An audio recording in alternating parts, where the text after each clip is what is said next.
हजरत उमर फारूक रज़ियल्लाहु ताला अन्हु ने फरमाया कि तुम अल्लाह तबारक व तआला के जिक्र को लाजम पकड़ो, इसलिए कि इसमें शफा है, और लोगों के जिक्र से बचो, इसलिए कि इसमें बीमारी है। आज अगर हम अपने अहवाल को देखें तो हमारा हाल ये हो चुका है कि हम लोगों का जिक्र तो करते रहते हैं, लेकिन अल्लाह के जिक्र से हमारी जुबान तर नहीं होती। यहां एक सवाल हो सकता है कि कौन सा लोगों का जिक्र जो है वो मना किया गया है।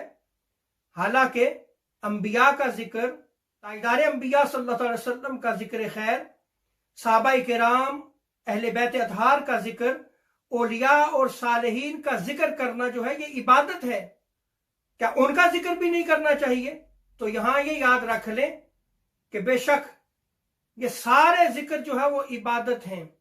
सालेहीन, औलिया, अंबिया का जिक्र करना अल्लाह का जिक्र है, लेकिन जिस जिक्र से मना किया गया है वो जिक्र ये है कि जिसकी वजह से जो है वो बातनी बीमारियां पैदा होती हैं, और वो बातनी बीमारियां बंदे के आमाल को तबाह बर्बाद कर देती हैं।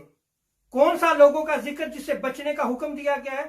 ये वो जिक्र है जिससे कुरान और सुन्नत में मना किया गया है, जैसे गीबत है, चुगली करना है, बैक बाइटिंग जब आप करते हैं, किसी की बुराई उसकी पीठ के पीछे बयान करते हैं, तो ये आप लोगों का जिक्र कर रहे हैं। तो आज आप देखें कि हमारा हाल ये हो चुका है कि हम लोगों का जिक्र तो करते रहते हैं, लेकिन कभी अपनी तरफ तवज्जो नहीं दी, कभी अपनी इस्लाह नहीं की। काश हम अपनी इस्लाह भी कर सकें, इसलिए कि अल्लाह तबारक व तआला ने इरशाद फरमाया कू अनफुसकुम।